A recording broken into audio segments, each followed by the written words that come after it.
It is the starting line that both fascinates me and causes my heart to beat faster.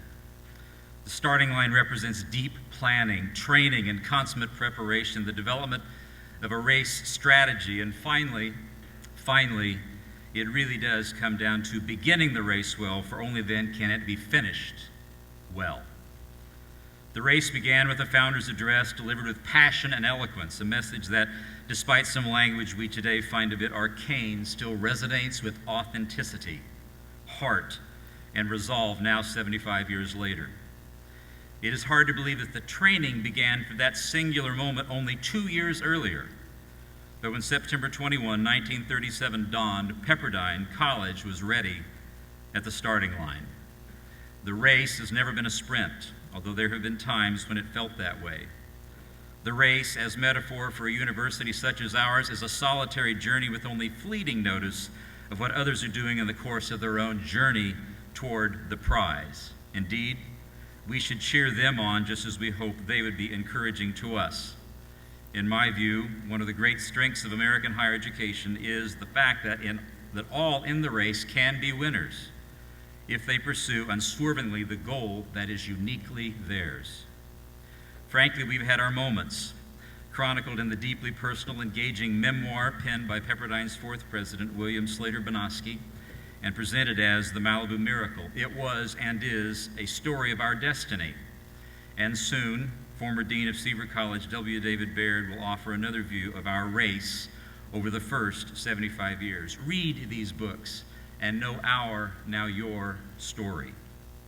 In all, the drumbeat is sometimes faint and sometimes undeniably strong, but always steady. I can't help but try to relate these modest comments to the music we just experienced. The various parts were performed perfectly. John Williams' composition, Call of the Champions, began flawlessly and proceeded movingly to its orchestrated conclusion. The music was nuanced, thrilling, perfect. It would be easy to become enthralled with the score and 1,000 notes, but what must not be lost is the refrain heard over and over again: Sitius, Altius, Fortius, faster, higher, stronger.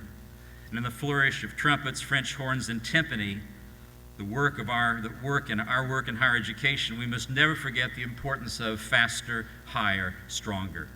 Said another way, the music of what we do must never become mere noise, and it does if we forget the purpose of our race. We must never be complacent. We must ever press forward to be faster, looking to the future, higher, better than ever before in what we do, and stronger, confidently prepared for the greatest challenges. Sitius, Altius, Fortius. These are not easy times in higher education. Scarcely a day goes by without some new article or pronouncement promising the imminent conclusion of teaching and learning as we know and practice them here at Pepperdine.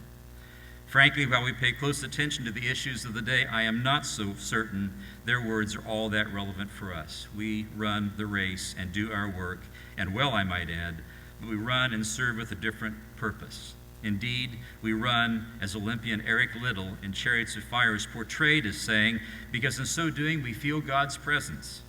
For 75 years, from many faiths and inspirations, we have done our work to the glory of God. Sitius, Altius, Fortius, ad majorem Dei gloriam, for the greater glory of God. In the life of a vibrant, confident place of learning, the notion of a finish line is actually the ultimate defeat, for we will never be finished, never be satisfied, and never be complete. In the continuum of our race, our life of service over 10, 20, 30, or more years, as we pass the baton and survey our contribution, the question is, did we run well? Did our presence matter? Did we feel God's pleasure? That is what mattered as we strained at the starting line 75 years ago, and that is what matters today. Rise above the mundane, the short term, the unknowing critique, and celebrate the life of the mind. Learning in this glorious place, surrounded by men and women of substance and conviction, we run our unique race because we believe in the differences that matter, people who matter, and a heritage that matters. Sitius, Altius, Fortius, 75 years, all for the greater glory of God.